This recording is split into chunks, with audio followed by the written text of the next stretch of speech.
नमस्कार दोस्तों, मैं विकास शाक्य एक बार फिर से आप सबका स्वागत करता हूं अपने चैनल पर। और आज हम डिस्कस करेंगे सनातन विधान यानी मनुस्मृति के चैप्टर नंबर 2 से वर्स नंबर 17 से लेकर के वर्स नंबर 22 तक। तो इसको ध्यान से सुनिएगा, क्योंकि मनुस्मृति को लेकर के जो बातें हमारे समाज में प्रचलित हैं वो आधी अधूरी कचरा समझ के साथ लोगों ने समझी हुई हैं, और वो राजनैतिक टूल ज्यादा बन गया है। रेदर देन कि इसको समझा जाए कि लिखा क्या है, उसको समझने के बजाय इसको राजनैतिक टूल बना दिया गया है। जैसे कुछ मूर्ख हैं जो कहते हैं कि ब्रह्मा के मुख से ब्राह्मण का जन्म हुआ, ऐसा कैसे हो सकता है, तुमने हमारे साथ भेदभाव किया है। उन गधासुरों को ये पता ही नहीं है कि ब्रह्मा के मुख का अर्थ क्या है। हमारे चैनल पर इसका साइंटिफिक एक्सप्लेनेशन दिया गया है कि ब्रह्मा के मुख का क्या मतलब है। ब्रह्मा के मुख का क्या मतलब है, इसका साइंटिफिक एक्सप्लेनेशन आपको वहां भी समझ में आएगा जहां पर आप द होली साइंस, जो कि युक्तेश्वर गिरी जी के द्वारा लिखी गई एक बुक है, उसको अगर आप पढ़ते हैं तो वहां पर भी आपको होली साइंस में वेदों के इस मैसेज का, इस संदेश का मतलब समझ में आएगा। उसके अलावा भी आपको जो एक शिव पुराण है, शिव महापुराण है, वहां पर भी ब्रह्मा के मुख का मतलब समझ में आएगा। मुख वो है जहां से ध्वनि उत्पन्न होती है।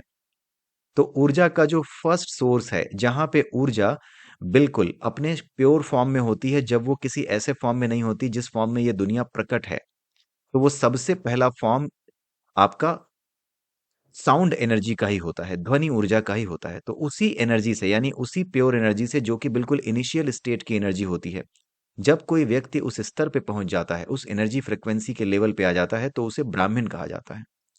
ठीक है, इसीलिए मेटाफरिकली ये कहा जाता है कि जो व्यक्ति ब्रह्मा के मुंह से पैदा हुआ है वो ब्राह्मण है। इसका मतलब ये नहीं है कि कोई बहुत बड़ा आदमी है और उसके मुंह से लगातार ब्राह्मण गिरे पड़े हैं। ये मेटाफरिक लैंग्वेज है जो गधों को नहीं समझ में आएगी। विशुद्ध गधे, विशुद्ध खच्चर हैं वो, जो तरह तरह के चैनल बना करके बिना किसी समझ के इन बातों का प्रचार कर रहे हैं। ये सारा का सारा जो एक्सप्लेनेशन है वेदों में, ये केवल और केवल एनर्जी का एक्सप्लेनेशन है, जिसको चेतना कहा जाता था।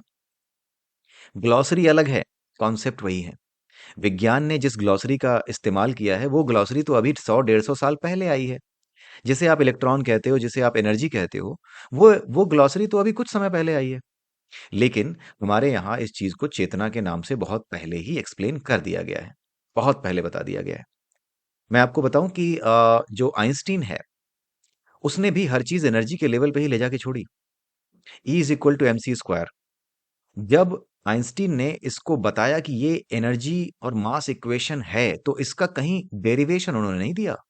उसका डेरिवेशन कहीं पर भी लॉजिकली नहीं दिया है। उन्होंने सिर्फ ये बताया कि ये जो इक्वेशन है, ये एनर्जी मास इक्वेशन है, और जब मास एनर्जी में कन्वर्ट होता है, जब मास का क्षय होता है, यानी जब मास खत्म होता है, तो एनर्जी रिलीज करता है। राइट। तो ये सारी चीजें उन्होंने पहले से ही बता दी। लेकिन उसका कोई लॉजिकल प्रूफ दिया क्या? नहीं दिया। आज तक उसको प्रूफ करने के लिए लॉरेंस थियरी और पता नहीं कौन कौन सी थियरीज हैं, बहुत बहुत बड़े बड़े साइंटिस्ट उस पर काम कर रहे हैं, कर भी चुके हैं, कर भी रहे हैं, और उसको प्रूफ करने की कोशिश भी कर रहे हैं कि हाँ, ये चीज सही है। क्योंकि हम ये देखते हैं कि आइंस्टीन ने भले ही उसका कोई एक्सप्लेनेशन नहीं दिया, लेकिन इसके बावजूद भी आइंस्टीन का वो इक्वेशन आज भी बड़ी बड़ी चीजों को हल करने में और ब्रह्मांड के बड़े बड़े रहस्यों को समझने में बिल्कुल सटीक बैठता है। तो ऐसा कैसे है? कोई भी चीज जिसको खोजा गया है संसार में, इन्वेंशन जिसका किया गया है, विज्ञान के आविष्कार और विज्ञान के इनोवेशन दोनों में अंतर है। विज्ञान के आविष्कार यानी ज्ञान को खोजना, जो ज्ञान है उसको खोजना एक अलग चीज है, और बने बनाए विज्ञान पर काम करना वो अलग चीज है। हमारा जो आज का विज्ञान, जिसे हम और आप जानते हैं, और जिसका सहारा आजकल जो है बहुत से चैनल पे बैठे हुए महावैज्ञानिक करते हैं, जिनको अगर पूछ लिया जाए विज्ञान से कुछ भी दो तीन बातें, तो समझ में नहीं आएंगी कि क्या पूछा जा रहा है। लेकिन वो उन्हीं चीजों का इस्तेमाल करके ये बताते हैं कि हम तो वैज्ञानिक हैं। लेकिन जिस विज्ञान की बात हो रही है, जिस विज्ञान ने गुरुत्वाकर्षण खोजा, जिस न्यूटन ने गुरुत्वाकर्षण खोजा, जिस आइंस्टीन ने एनर्जी मास इक्वेशन दिया, उसने कहीं पर भी इसका डेरिवेशन नहीं दिया। और कहीं पर भी लॉजिकली अगर आप कोई चीज सोचते हैं, तो किसी सोच पर पहुंचने से पहले कि E is equal to M C square ही होगा, इस सोच तक पहुंचने से पहले क्या लॉजिक था आइंस्टीन के पास?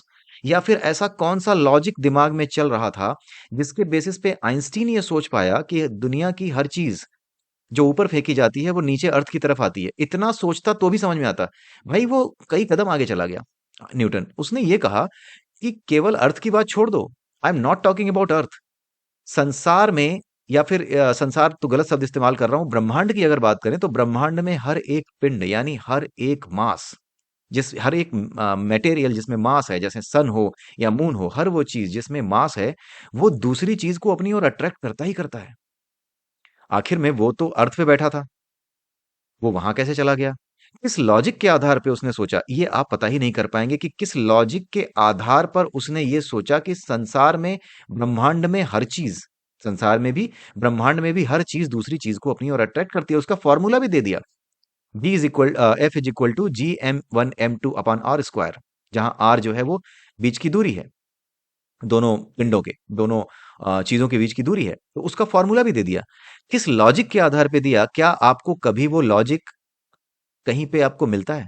अगर आपने साइंस में पढ़ा भी होगा ना, ये इक्वेशन न्यूटन का सार्वत्रिक गुरुत्वाकर्षण नियम, जिसको न्यूटन का यूनिवर्सल ग्रेविटेशन लॉ कहते हैं, जो फॉर्मूला दिया है उस फॉर्मूले को अगर आप देखेंगे तो वो फॉर्मूला आपको सीधे चिपका दिया जाता है कि न्यूटन का सार्वत्रिक गुरुत्वाकर्षण का नियम ये है, F is equal to Gm1m2 upon R square.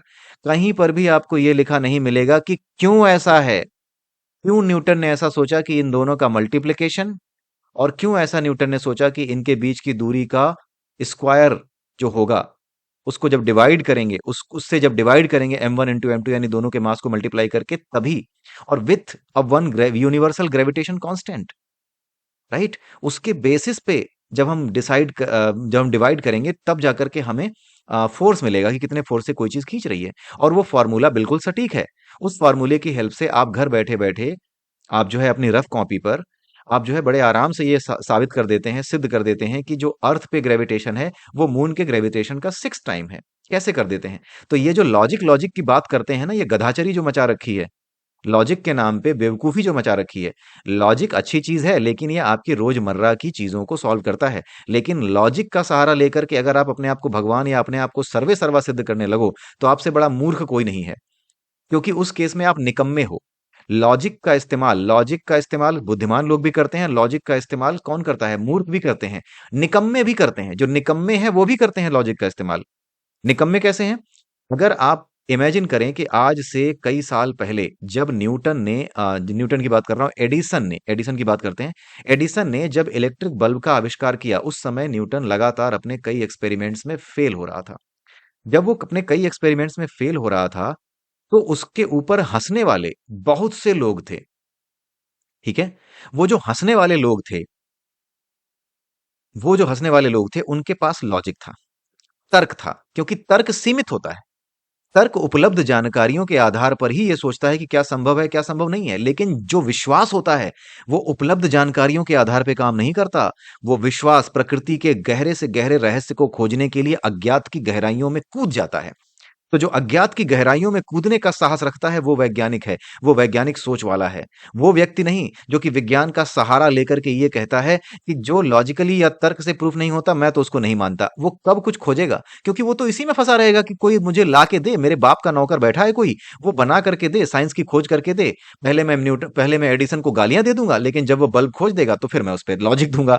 ये गधाचरी बहुत दिनों से चल रही है, लेकिन इस गधाचरी को ध्वस्त करने के लिए ही ये चैनल मैंने खोला है। इस गधाचरी का जवाब आप खुल करके दें, इसे पीछे ढकेलें।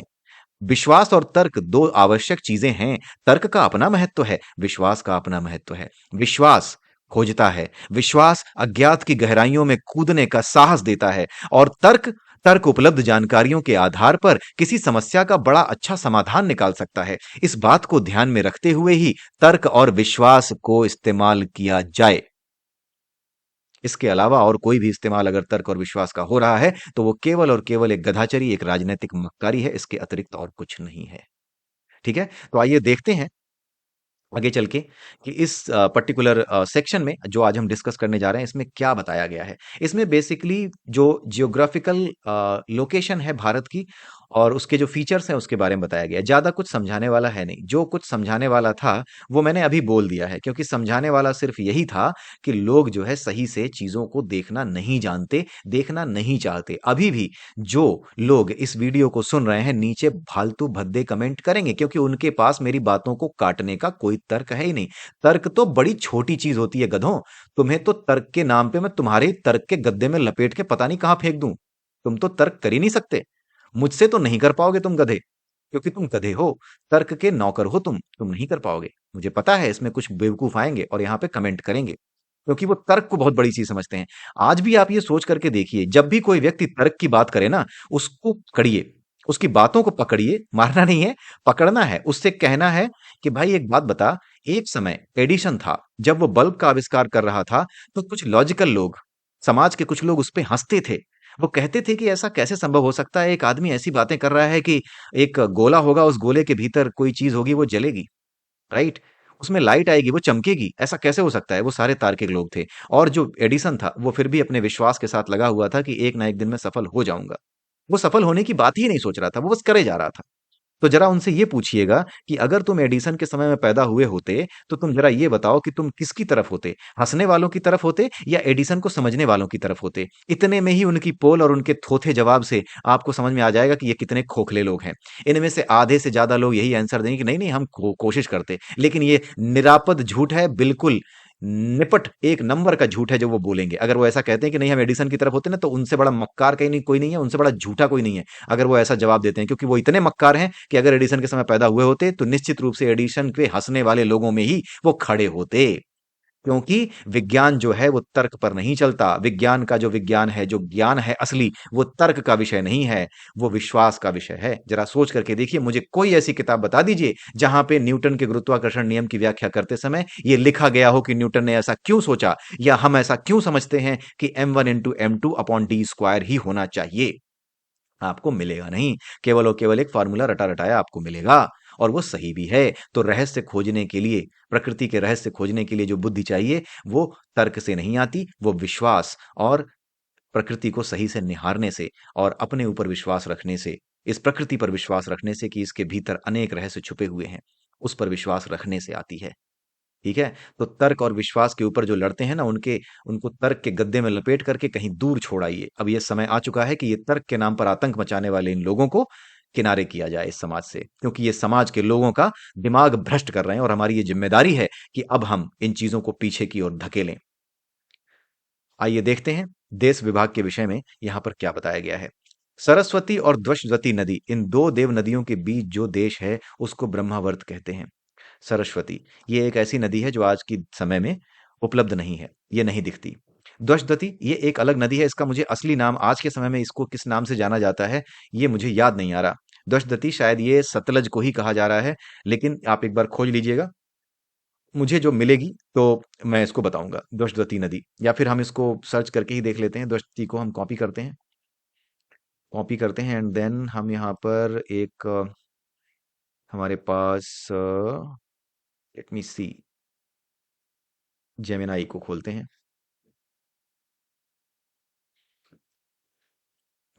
दुष्टती रिवर आज के समय में कौन सी रिवर है? घग्गर और राखी नदियों से जोड़ा जाता है।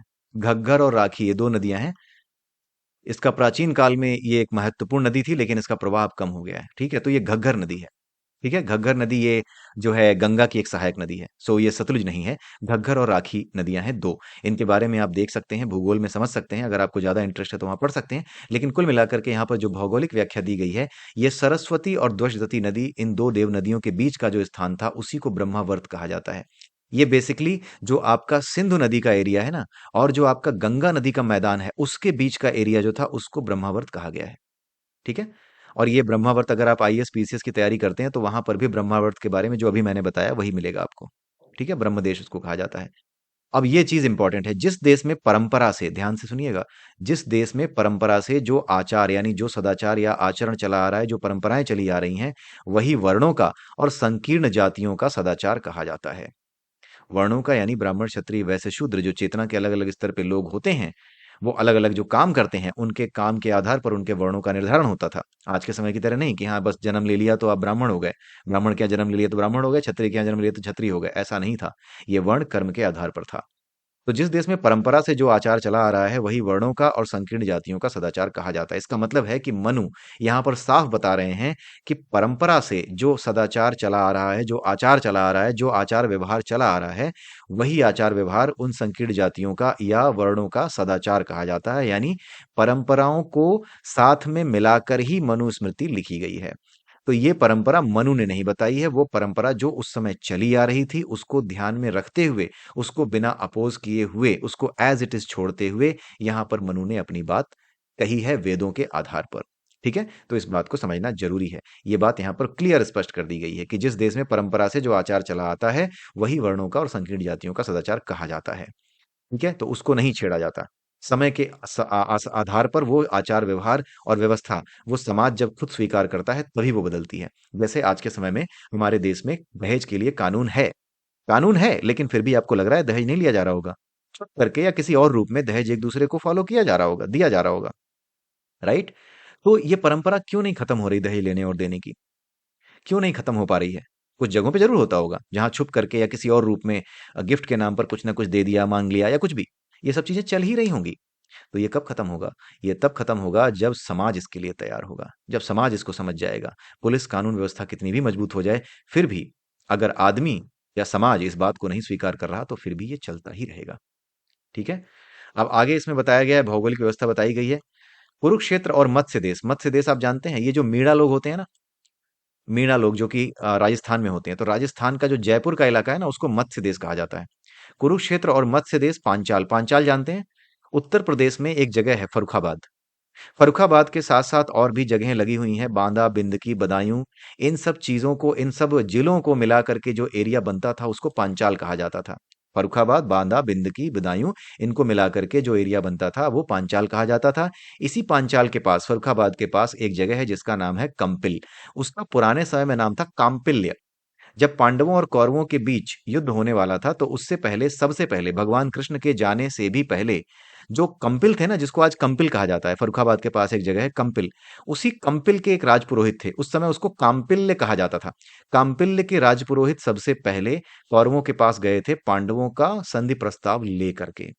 तो जो मत्स्य देश है, यानी कि जो जहाँ ये मीणा लोग रहते हैं, जो कि राजस्थान में, ये जयपुर के आसपास का एरिया है। कुरुक्षेत्र आप जानते ही हरियाणा के आसपास का एरिया है। मत्स्य देश आपने समझ लिया, पांचाल आपने समझ लिया। और सूरसेन, सूरसेन जानते हैं? सूरसेन ये मथुरा के आसपास का इलाका है। ठीक है, सूरसेन कहा जाता है। यह ब्रह्मर्षि देश, ब्रह्मावर्त के सूरसेन, यह ब्रह्मर्षि देश यानी कुरुक्षेत्र, मत्स्य देश, पांचाल और सूरसेन, ये सब ब्रह्मर्षि देश कहे जाते हैं। ब्रह्मर्षि देश का मतलब क्या है? कि यहाँ पर ब्रह्म को जानने वाले जो ऋषि हैं, यानी उस परम ऊर्जा, उस परम चेतना को समझने वाले, उसकी समझ रखने वाले ऋषि, यानी जो वैज्ञानिक हैं, जो उस वैज्ञानिक सोच वाले लोग हैं, ये उन्हीं का देश है। कुरुक्षेत्र, मत्स्य देश, पांचाल और सूरसेन, ये उन्हीं ब्रह्मर्षियों का देश है और ये ब्रह्मावर्त के पास है। ये रहा, ब्रह्मावर्त के पास है। तो ब्रह्मावर्त आपने समझ ही लिया कि सिंधु नदी के इधर, जो पाकिस्तान में बहती है सिंधु नदी ना, वो पहले भारत में थी। पाकिस्तान तो हमारे दिमाग में अब बैठा हुआ है कि वो पाकिस्तान की है, वो थी भारत की। ठीक है। और भारत की जो नदी है, जो उस समय नदी हुआ करती थी सिंधु नदी, उस सिंधु नदी से इधर गंगा नदी के मैदान के शुरू होने से पहले जो बीच का एरिया था वो ब्रह्मावर्त था। अब आप देखिए, कुरुक्षेत्र, मत्स्य देश, पांचाल और सूरसेन, ये किधर है? ये गंगा नदी के इधर ही तो है। तो ब्रह्मवर्त के पास में ही ये देश है, ये सारा इलाका ब्रह्मवर्त के पास में ही है। कुरुक्षेत्र आदि देशों में उन उत्पन्न ब्राह्मणों से भी मनुष्यों को अपनी अपनी उचित सदाचारों की शिक्षा ग्रहण करनी चाहिए। राइट, ये सिंपल सी बात है। कल भी हमने समझा था पिछले वीडियो में कि अगर आपको उच्च स्तर पे आना है, सही सोच डेवलप करनी है, तो आपको सही सोच रखने वाले लोगों के आसपास रहना होगा। उनके साथ रह करके, उनकी सेवा करके ही आपको ये चीजें मिलेंगी। हिमवान पर्वत और विंध्याचल के बीच में, हिमवान पर्वत और विंध्याचल के बीच में, सरस्वती के पूर्व और प्रयाग के पश्चिम में जो देश है उसको मध्य देश कहते हैं। ये पता है किसकी बात हो रही है? विंध्याचल और हिमवान पर्वत के बीच में, विंध्याचल आपने पहाड़ियां देखी होंगी, हिमवान पर्वत और विंध्याचल के बीच में, सरस्वती के पूर्व में, सरस्वती जहां बहती थी आपने देखा, वो वाला एरिया आप समझ रहे होंगे, सिंधु नदी वाला एरिया, उसका ईस्ट देखिए आप। और प्रयाग के पश्चिम में, प्रयाग का पश्चिम कहाँ आ रहा है? आप इमेजिन करके देखिए, अगर आपको भारत का नक्शा पता है तो इमेजिन करिए इन जगहों को। ये कौन सी चीज है? ये मध्य प्रदेश वाला जो एरिया है ना, ये वही है। ठीक है, ये मध्य देश है, इसको मध्य देश कहा जाता था।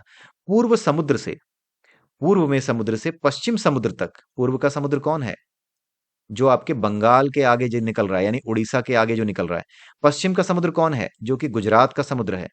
गुजरात जिस समुद्र तट से लगा है, जो अरब सागर से लगा है उस तक, और हिमालय से विंध्याचल के बीच में जो देश है, हिमाचल से विंध्याचल के बीच में, हिमाचल वही हिमालय है जो है, हिमाचल से विंध्याचल के बीच में जो देश है, जो विंध्याचल का पहाड़ियां हैं, उसके बीच में जो देश है, उसी को आर्यावर्त कहा जाता है। तो आर्यावर्त कहां से कहां तक था, आज आपको यहां पर मनुस्मृति से पता चला होगा कि आर्यावर्त की स्थिति कहां से कहां तक थी। बाद में जो राजा आए, उन्होंने आर्यावर्त की सीमाओं का विस्तार करके दक्षिण भारत तक ले गए। कहां तक ले गए, कैसे ले गए, ये सारी कहानियां, ये सारे के सारे इतिहास में मौजूद हैं, और उसी हिसाब से आर्यावर्त की सीमाएं बढ़ती और घटती रहीं। ठीक है। तो यानी कि जो आज के समय में पाकिस्तान है, वहां से लेकर के सीधा सीधा आपका यहां तक आर्यावर्त है, विंध्याचल पर्वत तक, राइट। नीचे का जो दक्षिण भारत वाला हिस्सा है, वो अगर आप वो देखें, जो विंध्याचल के नीचे अगर आप देखें तो डेक्कन प्लेटो शुरू होता है। अगर आपको भूगोल की थोड़ी सी जानकारी है, साइंस जर्नी वालों, तुम्हारे लिए नहीं कह रहा हूँ, क्योंकि तुम्हें केवल और केवल घृणा के अलावा और गधाचरी के अलावा कुछ नहीं आता। मैं उनकी बात कर रहा हूँ जो कि पढ़े लिखे लोग हैं। तो जिनको अगर जानकारी है तो उन्हें पता होगा कि विंध्याचल के नीचे का जो हिस्सा है उसे डेक्कन कहा जाता है। और वो जो डेक्कन प्लेटो है ना, वो जो आपका दक्षिण जो अफ्रीका है, दक्षिण अफ्रीका नहीं, अफ्रीका है, अफ्रीकन कंटिनेंट से टूट करके बह करके आ करके मिला था। जो भारत है, उसमें जो नीचे का हिस्सा है डेक्कन प्लेटो वाला, वो आ करके टूट करके बहता हुआ आकर के मिला है। ठीक है? जिसको हमारा जो भारत ऊपर का हिस्सा है, विंध्याचल के ऊपर का हिस्सा, उससे आकर के वो टकराया था, और दोनों मिल करके अब साथ-साथ बह रहे हैं, तो ये पूरा हिस्सा अब भारत कहा जाता है। ठीक है? आप इमेजिन करिए, क्योंकि मैं आपको यहाँ पे एटलस नहीं दिखा रहा हूँ, यहाँ पे कोई आपको मैप नहीं दिखा रहा हूँ, इसलिए आप इमेजिन करिएगा, या फिर आप एक बार मैप खोल के देखिएगा। तो आर्यावर्त कहाँ से कहाँ तक था, ये सारी बातें यहाँ पे समझाई गई हैं। और कौन-कौन सी नदियाँ बहती थी आर्यावर्त में, कौन सी मुख्य नदियाँ थी, उनके बारे में बताया गया है, कौन-कौन से मुख्य नगर थे, उनके बारे में बताया गया है। तो इसी के साथ आज का ये वीडियो यहीं समाप्त होता है। तो इसमें, आज के इस वीडियो में हमने जो भौगोलिक स्थिति है, जो ज्योग्राफिकल जो आप एक तरीके से फिजियोलॉजी है, भारत की फिजिकल फीचर्स हैं, उसके बारे में हमने समझा। तो अगले वीडियो में फिर मिलते हैं अगले हफ्ते। तो तब तक के लिए आप सबसे मैं विदा लेता हूँ। नमस्कार, जय सिया राम, जय श्री कृष्णा, जय श्री राधे, ओम नमः शिवाय और जय मनु महाराज।